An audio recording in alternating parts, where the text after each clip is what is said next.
전당대회 출마 여부를 놓고 장고를 이어온 나경원 전 의원이 오늘 오전 입장을 발표합니다. 나 전 의원의 선택에 따라서 이 판세가 요동칠 전망인데요. 두 분과 함께 정치권 소식을 자세하게 짚어보도록 하겠습니다. 민현주 전 새누리당 의원 그리고 김두수 시대정신연구소 대표 나오셨습니다. 안녕하세요. 자, 어떻게 보세요? 오늘 오전 11시에 발표를 한다고 하는데 출마를 할 걸로 보십니까? 어떻습니까? 사실은 저는 개인적으로는 출마를 할 걸로 예상을 했었는데 최근에 여론조사 추이를 보면 오늘 나 전 의원이 아마 마지막 순간까지도 11시 직전까지도 고민하지 않을까 싶어요. 지난주에 설 직전이었죠. 대통령께 사과의 메시지를 전했죠. 자신이 말을 잘못했다, 불찰이었다, 오해 없길 바란다라는 메시지를 내면서도 불출마 의지는 보이지 않았어요. 그때 사실은 불출마하겠다라고 했으면 오히려 용산과의 관계 회복이라든지 나 전 의원의 그 사과의 의미가 좀 더 강조가 됐을 텐데 그러지 않았기 때문에 출마는 계속하는 거 아니냐 이런 여론이 있었는데 그 이후에 4월 지나면서 그 여론이 지금 직후죠. 나오는 여론조사에서 사실은 나 전 의원의 그 당 지지 기반에서 여론조사가 많이 빠지는 걸로 나오고 있거든요.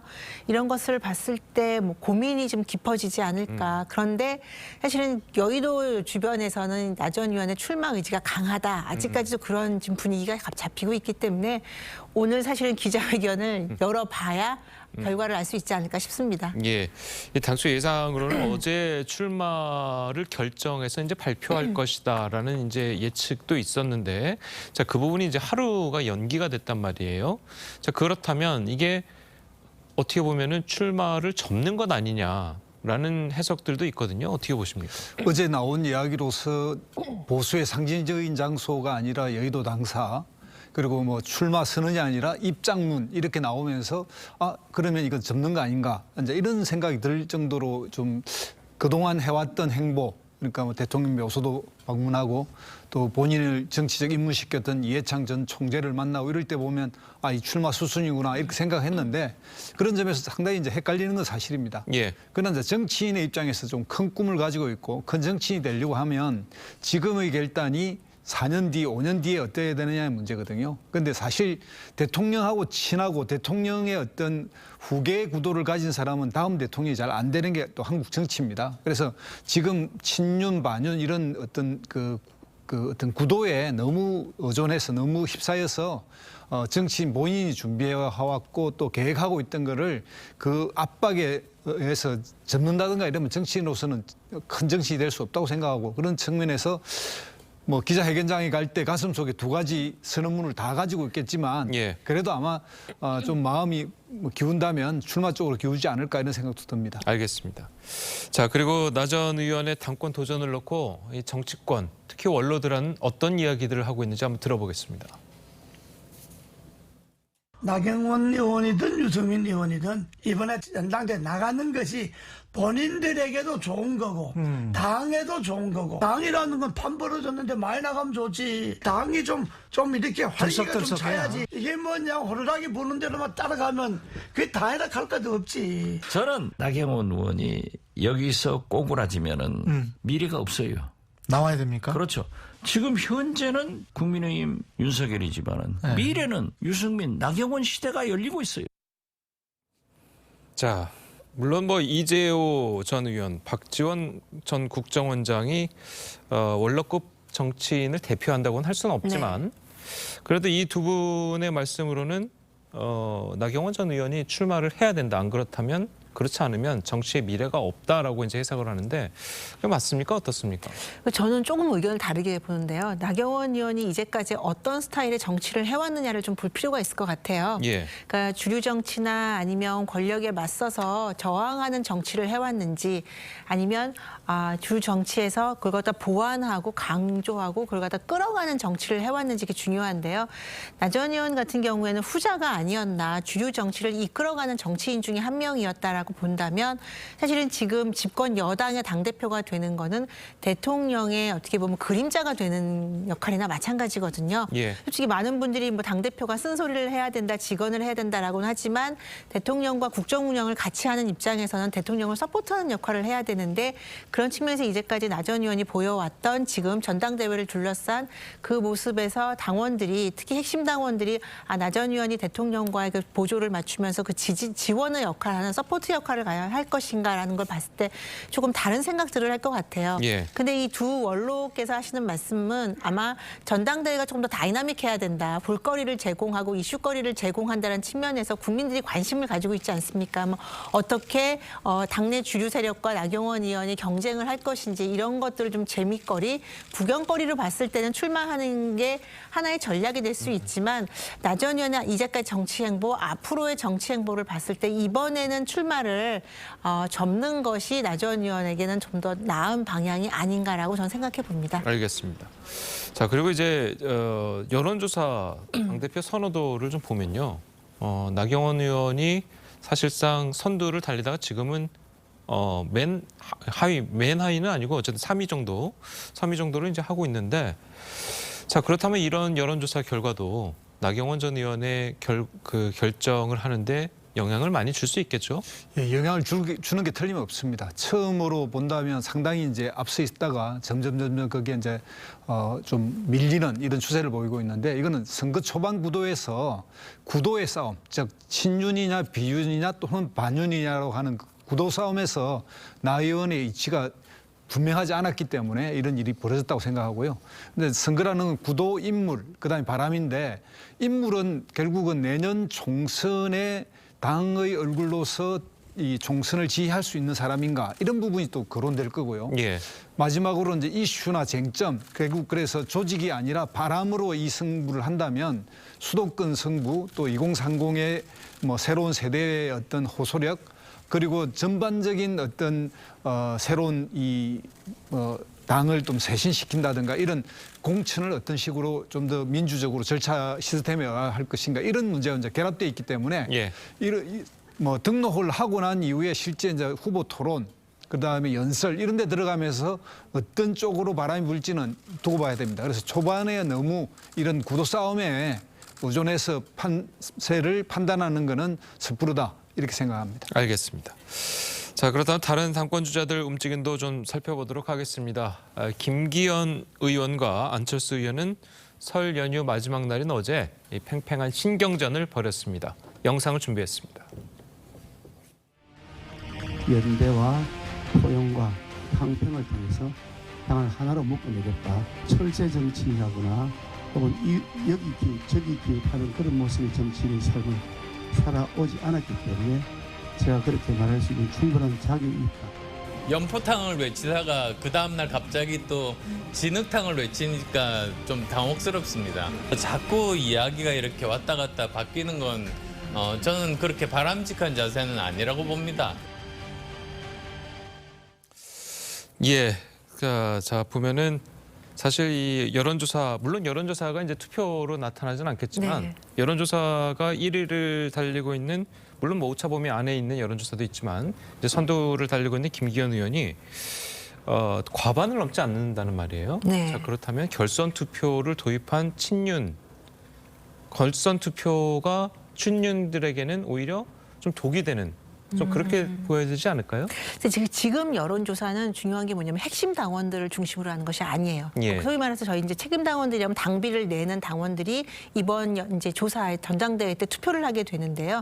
지금은 국민의힘을 지지한다는 지지층에 대한 여론조사지만 사실은 그 지지층에서는 스펙트럼이 되게 넓거든요. 굉장히 옅게 지지하는 분과 굉장히 강하게 지지하는 분들이 있기 때문에 실제 전당대회 본투표에서의 결과는 지금 여론조사와는 조금 양상이 달라질 수 있고요. 예. 이제 문제는 나경원 전 의원과 이제 김기현 의원 간의 경쟁인데, 사실은 전통 보수층이나 강성 보수층의 지지율을 지금 나누고 있는 상황이거든요.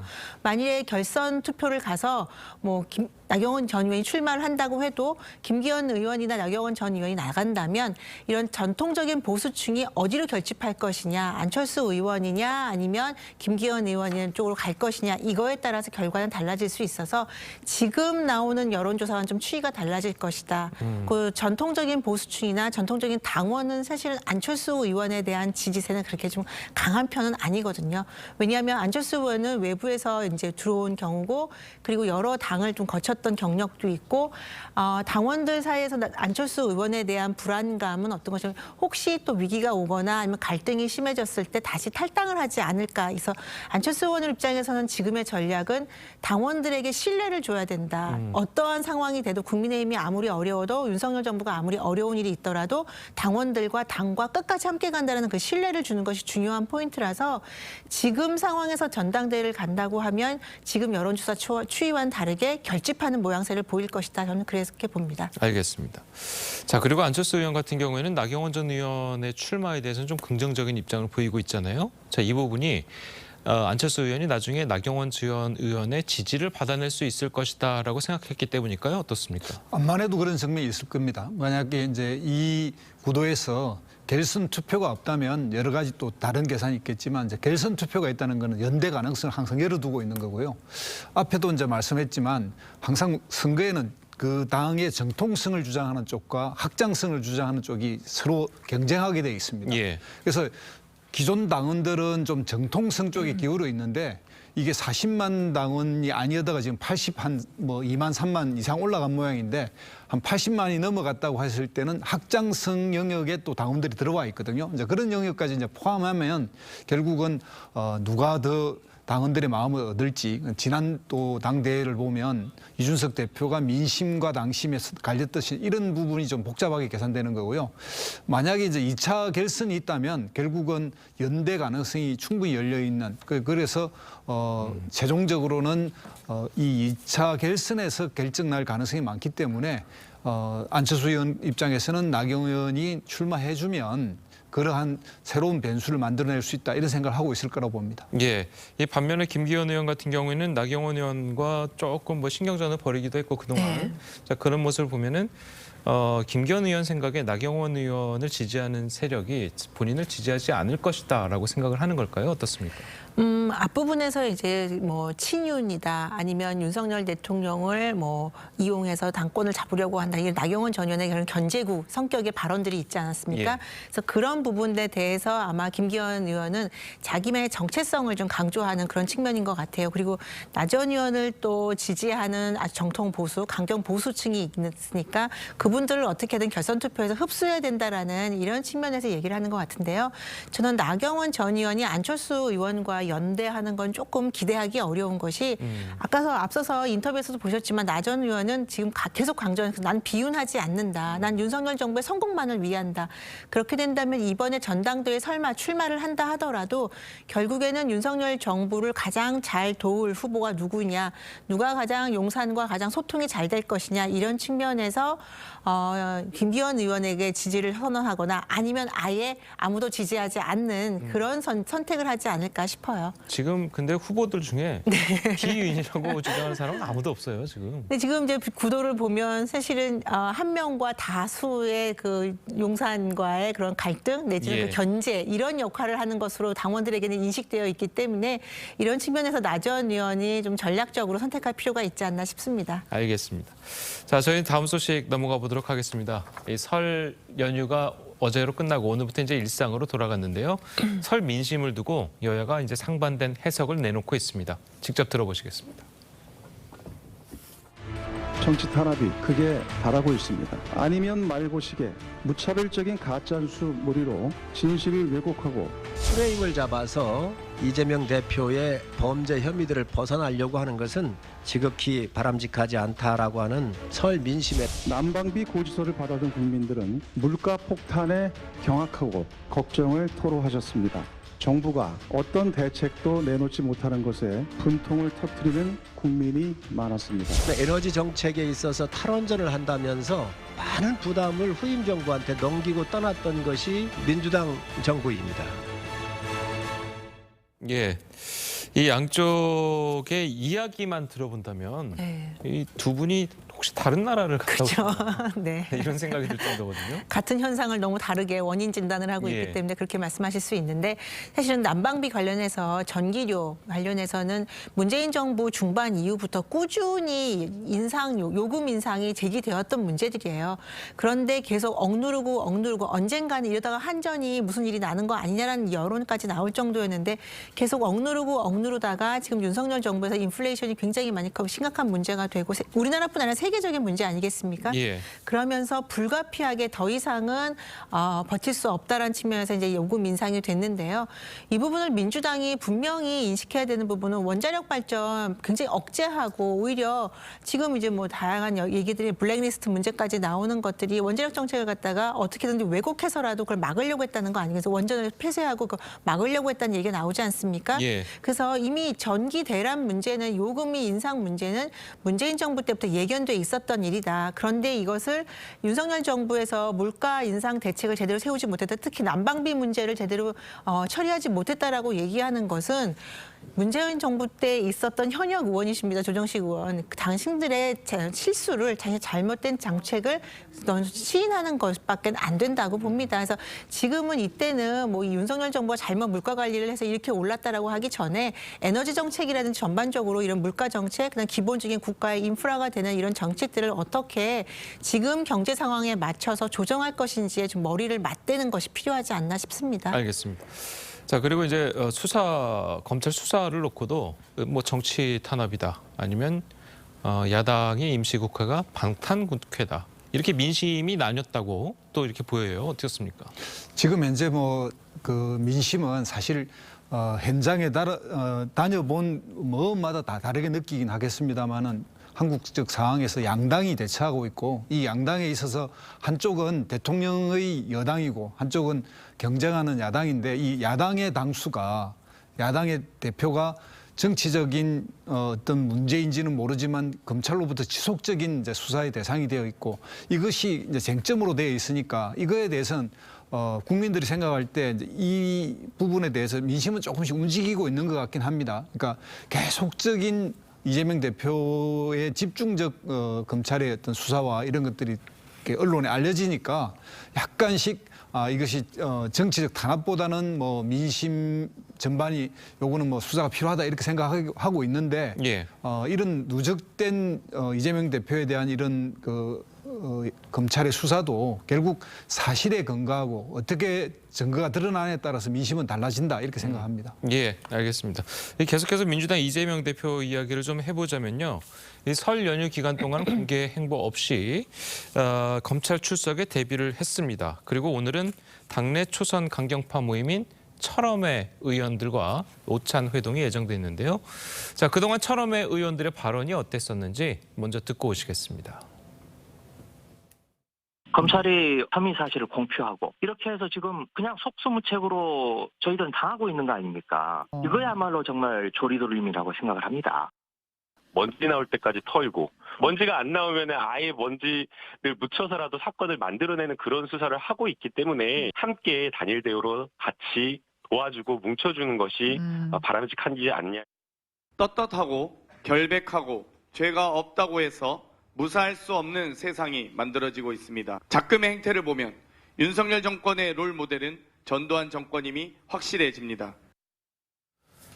자, 이렇게 들으신 것처럼 철험의 의원들, 친이재명계 의원들이 다수 또 포진돼 있고 들으신 것처럼 이 발언들도 상당히 강경합니다. 네. 자, 이분들을 설 연휴가 끝나자마자 오찬을 같이 한다는 이재명 대표의 생각은 어떨까요? 저는 이재명 대표가 문재인 정부 때 조국 수호를 지금은 이재명 수호로 지금 전환시키려는 그런 노력들을 하고 있는 것이 아닌 그런 시도라라고 저는 이해를 하는데요. 예. 말씀하신 대로 철험회 소속들 의원들이 다수가 문재인 정부 때 조국 수호를 외쳤던 분들이에요. 그래서 민주당 내에서도 민주당을 분열시켰고 국민들의 일반적인 여론으로부터 민주당을 이탈시키는 데 큰 역할을 했던 분들. 분들이거든요. 그리고 검수완박을 주도했었고요. 그리고 지난 10월에 철험회 소속의 김용민 의원이죠. 김용민 의원 같은 경우에는 임기 얼마 지나지도 취임하고 얼마 되지도 않은 윤석열 정부에서 윤석열 대통령 퇴진을 외쳤던 분입니다.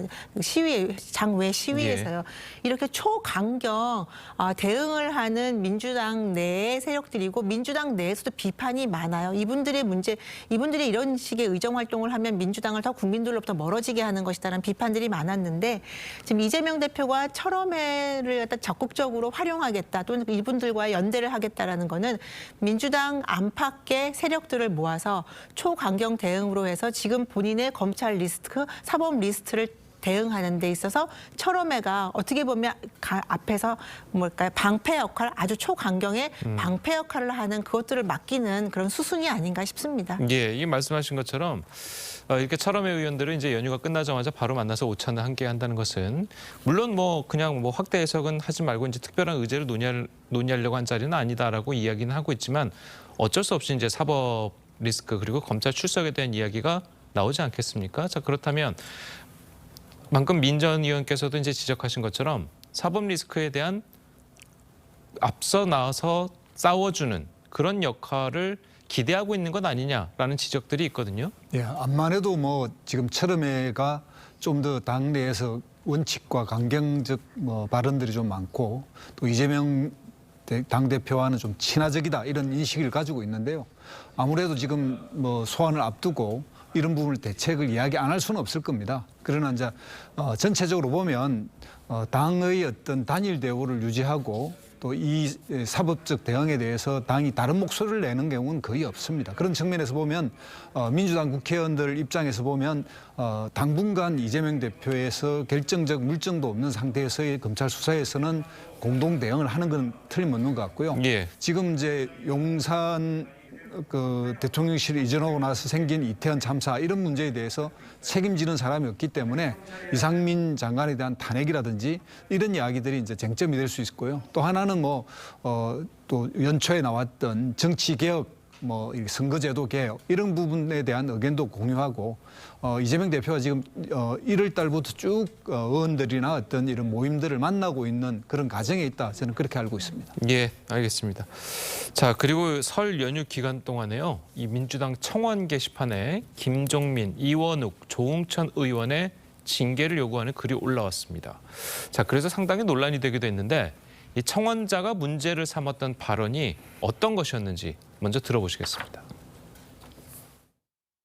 당원에 대한 규정은 어떻게 했냐면 1,000원씩 당비 내는 사람을 주권자라고 인정을 한 겁니다. 당내 활동에 어느 기준 이상을 하는 이런 당원들이 어떤 경쟁에서의 주체가 돼야 되는데 지금처럼 이제 1,000원 당원 중심으로 가게 되면 동원 당원 문제를 해결할 수가 없고 일반 국민들에 비해서 왜 우월한 어떤 권한을 행사해야 되는지 이 차별성이 좀 분명해지지가 않아서. 예, 자, 이 부분은 상당히 논란이 될 수도 있을 것 같아요. 지금 이 발언은 네. 얼마나 그 당비를 내느냐에 따라서 예를 들면 뭐 투표권을 뭐 2장, 3장 가져야 되는 네. 것 아니냐. 자, 이런 발언이랑 또 일맥상통할 수도 있는 네. 그런 조금 위험할 수도 있는 발언인 것 같은데 좀 어떻게 보셨습니까? 지난 대선을 전후해서 이제 이재명 대표가 후보였을 때부터요, 당내 경선 때부터 아마 말하는 좀 소위 말하는 개혁의 딸, 개딸들이 대거 진입을 했죠. 민주당 내 권리당원으로. 그때 아마 당비를 1,000원씩 내면서 들어왔던 그 당원들을 견제하는 발언인 것 같아요. 그러니까 지금 이재명 대표의 사법 리스크가 워낙 이제 심각한데 그것들을 갖다가 지탱하는 것들이 바로 이 1,000원 당원으로 대거 된 개딸들이다라고 이제 보면서 김종민 의원이 그분들에 대한 일정 부분의 목소리를 좀 잠재울 필요가 있다. 그래야지 이재명 대표의 사법 리스크를 민주당에서 통제가 가능하다. 이 얘기를 하고 싶은데 아마 1,000원 이것이 강조되면서 그러니까요. 예, 당비 내는 그러면 액수에 따라서 당원들의 권리도 달라지는 것이냐. 민주당 내 그럼 당원 당규를 고치면 되는 거거든요. 뭐 1,000원 당원은 어떤 식의 권리를 갖고 근데 이거 말이 안 되는 게요. 국민의힘도 마찬가지입니다. 당비에서 1,000원부터 다양해요. 당원들이 선택하는 거고 자신들의 형편과 상황에 따라서 결정하는 거라서 이것들을 민주당 내 당원 당규로 해놓고는 자신들의 정치적인 목적 달성에 방해가 된다고 해서 이분들의 폄훼하는 침해하는 발언을 하는 거는 오히려 민주당 내에서 이재명 대표나 이재명 계를 견제하다가 이걸 더 나아가서 당원들 간에 분열을 시키는 이런 조금 좀 문제가 되는 발언이 아닌가 싶습니다. 예, 상당히 지적하신 것처럼 오히려 역풍을 맞을 수도 있는 그런 발언인 것 같은데 사실 우리나라 같은 경우에도 뭐 재벌 회장도 투표권은 한 표고 밑에 소시민도 투표권은 한 표인데 이 말대로라면 정말 당비 내는 것에 따라서 권리의 크기도 달라지는 그런 불평등한 것을 이야기를 할 수 있거든요. 아마 이 이야기는 김종민 의원도 당비에 따라서 차등적 투표권을 주자는 뜻은 아닙니다. 그러니까 한국 정치에서 당원들이 당비를 내기 시작한 게 2000년입니다. 예. 2000년 민주노동당의 탄생으로 당비당원이 탄생했고요. 그 뒤에 이제 집권하는 여당이나 야당 정도의 거대 정당들이 낸 거는 2004년. 그러니까 2004년 열린우리당이 최초로 이제 당비를 내기 시작했는데 그때 설정했던 당비가 1000원입니다. 예. 지금 20년이 훨씬 지나고 있는 이 시점도 계속 1000원 당원이라고 하는 거는 당비에 내지 않는 당원에 좀 더 그래도 그 종이 당원이 아니라 당비를 내서 의무를 좀 강화하자 이런 입장인데 그 다른 예를 들면 민주노동당이 해서 지금 정의당 같은 경우는 거의 10,000원 가까이 당비를 내거든요. 그러니까 당비에 좀 충실할 필요가 있다 이런 생각이 들고 그러다 보니까 이제 한국 정당들이 당비에 의해서 당을 운영하는 게 아니라 국고 보조금을 받아서 운영하고 있습니다. 그래서 국고 보조금은 보조금대로 하고 또 당원은 그냥 1,000원의 어떤 당비를 내는 조건으로 하다 보니까 SNS라든지 이런 행태를 통해서 이제 일종의 당원들이 좀 동원되고 있는 거 아니냐 이런 우려가 있는 거죠. 그래서 과거에 이제 그 열린우리당 같은 경우는 당비를 내고 6개월이 경과해야 하고 당의 활동을 해야 하고 또한 당의 교육을 1회 이상 받은 사람만이 이제 투표권을 줬거든요. 예. 이런데 당원을 좀 더 강화해서 당의 어떤 정체성을 좀 더 강화할 것이냐 아니면 당원의 어떤 이런 확장성을 좀 더 허용해서 다양하게 들어올 것이냐는 건데 당의 정책입니다. 그래서 이런 이제 투표 결과와 당의 활동 이런 걸 보면서 당의 이념에 얼마나 당원 제도가 부합하는지 이 부분에 대해서 좀 깊이 고민을 해봐야 되지 않느냐 이런 생각이 듭니다. 예, 알겠습니다. 자, 오늘 두 분 말씀은 여기까지 듣겠습니다. 잘 들었습니다. 고맙습니다.